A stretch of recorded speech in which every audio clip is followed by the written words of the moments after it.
In the early 17th century, Europe was a patchwork of states divided by religion and politics. The Holy Roman Empire, a fragile coalition, teetered on the edge of chaos as Catholic and Protestant tensions simmered, setting the stage for a war that would engulf the continent. In 1618, Protestant nobles in Bohemia rebelled against their Catholic Habsburg rulers. Angered by the closure of Protestant churches, they stormed Hradčany Castle in Prague and threw two Catholic officials out of a window, sparking the 30 Years' War. In 1620, Catholic forces crushed the Bohemian rebels at the Battle of White Mountain near Prague. This decisive victory for the Habsburgs marked the end of the revolt and solidified Catholic dominance in Bohemia, escalating the conflict across Europe. The war spread to the Palatinate as Frederick V, the Winter King, lost his lands to Catholic forces. Spain and the Catholic League joined the Habsburgs, driving Protestant forces into retreat and expanding the conflict beyond Bohemia's borders. Albrecht von Wallenstein emerged as a key Catholic commander, raising a massive mercenary army for Emperor Ferdinand II. His ruthless ambition and military genius shifted the war's momentum, striking fear into Protestant forces across the Holy Roman Empire. In 1625, King Christian IV of Denmark intervened to support the Protestant cause, alarmed by Catholic gains. His campaign faltered against Wallenstein's forces, and Denmark's defeat at Lutter in 1626 marked a low point for the Protestant alliance. In 1629, Emperor Ferdinand II issued the Edict of Restitution, demanding the return of all Catholic lands lost to Protestants since 1555. This bold move inflamed tensions, alienating even moderate allies and pushing the war into a new, volatile phase. In 1630, Gustavus Adolphus, the Lion of the North, entered the war leading Sweden's disciplined army.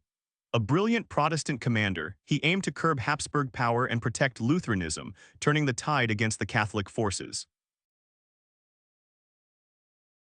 At Breitenfeld in 1631, Gustavus Adolphus crushed the Catholic League army led by Tilly. This stunning victory showcased Swedish military innovation and revived Protestant hopes, proving the war was far from over despite earlier Catholic dominance. In 1631, Catholic forces under Tilly besieged and sacked Magdeburg, a Protestant stronghold. Over 20,000 inhabitants were massacred and the city was burned, a brutal atrocity that shocked Europe and deepened the war's savagery. In 1632, Johann Tilly, the Catholic League's veteran commander, was mortally wounded at the Battle of Rain against Gustavus Adolphus. His death weakened the Catholic cause, leaving Wallenstein as the Habsburgs' primary military leader. In 1632, Gustavus Adolphus won a costly victory at Lutzen against Wallenstein, but he died in the battle's fog and chaos. His death stunned the Protestant alliance, though Sweden remained a formidable force in the war. In 1634, Wallenstein's growing power and suspected treason led Emperor Ferdinand II to order his assassination. Killed by his own officers in Eger, his death marked a turning point, weakening Catholic military cohesion. In 1635, Catholic France, led by Cardinal Richelieu, joined the war against the Habsburgs to curb their power. This surprising alliance with Protestants shifted the conflict from religion to politics, prolonging the struggle across Europe. In 1634, Catholic forces defeated the Swedes and their allies at Nördlingen, a crushing blow to the Protestant cause. This victory bolstered Habsburg confidence, but France's entry soon complicated their dominance in the war. In 1635, the Peace of Prague temporarily halted fighting within the Holy Roman Empire, aligning most German states with Ferdinand II. However, France and Sweden refused to join, ensuring the war's continuation on a broader scale. France and Sweden forged a powerful alliance against the Habsburgs, combining French resources with Swedish military prowess. This partnership shifted the war's focus to the Rhineland and Bavaria, intensifying the struggle for European dominance. In 1636, Swedish forces under Johan Banayer won a decisive victory at Wittstock against a combined Imperial Saxon army. This triumph revived Protestant morale and demonstrated Sweden's resilience despite the loss of Gustavus Adolphus. By the late 1630s, the war had devastated Europe's countryside. Famine, plague, and marauding armies killed millions, leaving villages empty and fields barren. The suffering of civilians became a grim hallmark of this relentless conflict. In 1643, French forces under the Duke of Enghien defeated the Spanish at Rocroi, ending Spain's reputation as an invincible military power. This victory marked France's rise as a dominant force in the war's final phase. In 1645, Swedish commander Lennart Torstensson routed an imperial army at Jankow, capturing thousands. This victory weakened Habsburg control in Bohemia and bolstered Sweden's position as peace negotiations loomed on the horizon. By the mid-1640s, Spain's power waned under the strain of war and rebellion. Losses like Rocroi and internal revolts in Catalonia and Portugal drained its resources, diminishing its role in the broader conflict. In 1643, peace talks began in Westphalia, with diplomats from across Europe gathering in Münster and Osnabrück. Exhausted by decades of war, nations sought a resolution, though negotiations dragged on amid distrust and competing interests. In 1648, French and Swedish forces defeated the Imperials at Zusmarshausen, one of the war's final battles. This victory pressured the Habsburgs to concede at Westphalia, signaling the end of their dominance. Signed in 1648, the Peace of Westphalia ended the 30 Years' War, granting religious tolerance and redrawing Europe's borders. It weakened the Habsburgs and marked the rise of nation-states, reshaping the continent's political landscape.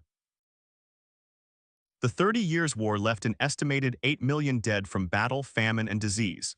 Entire regions lay in ruin, populations halved, and the trauma lingered for generations, a stark reminder of war's devastating toll.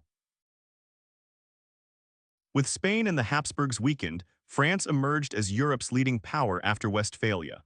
Cardinal Richelieu's strategy paid off, positioning Louis XIV's France to dominate the continent in the decades that followed.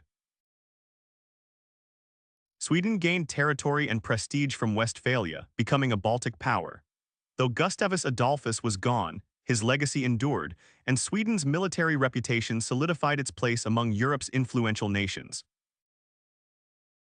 The war shattered the Holy Roman Empire's unity, reducing the emperor's authority.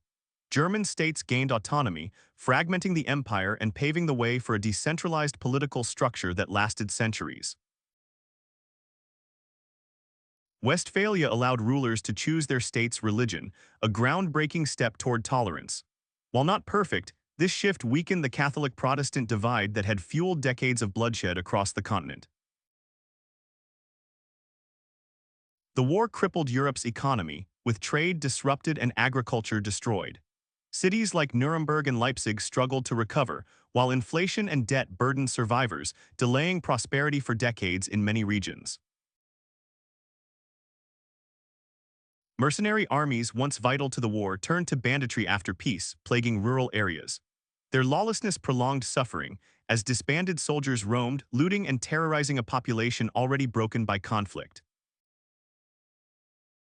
The 30 Years' War inspired art, literature, and philosophy reflecting its horrors. Works like Grimmelshausen's Simplicissimus captured the chaos, while artists depicted the fragility of life amid relentless destruction. The war spread plague across Europe, carried by armies and refugees. Cities like Munich lost half their populations, compounding the death toll and leaving survivors to rebuild amid disease and despair. The conflict saw advances in warfare, from Gustavus Adolphus' mobile artillery to improved muskets. These innovations increased lethality, shaping military tactics for centuries and reflecting the war's brutal ingenuity. Both sides used pamphlets and woodcuts to rally support and demonize enemies. This early propaganda fueled hatred, portraying the war as a divine struggle and deepening divisions across Europe's weary population. The 30 Years' War influenced colonial rivalries, as European powers diverted resources from overseas empires. Spain's decline, for instance, weakened its grip on the Americas, shifting global power dynamics subtly but significantly. Women faced unique horrors from widowhood to leading households amid chaos. Some, like camp followers, supported armies, while others defended homes, their resilience often overlooked in the war's male-dominated narratives. Decades of fighting razed forests, fouled rivers, and ruined farmland. The environmental scars lingered, with deforestation and soil depletion hampering recovery, a silent legacy of the war's relentless destruction across Europe. By 1648, exhaustion forced all sides to the table. Battles like Zusmarshausen and Lens proved decisive, but the will to fight had faded, leading to Westphalia and an uneasy, hard-won peace. The Peace of Westphalia set a precedent for international law and diplomacy, emphasizing sovereignty. It ended religious wars in Europe, shaping a new order that influenced politics well into the modern era. After 1648, Europe faced the monumental task of rebuilding.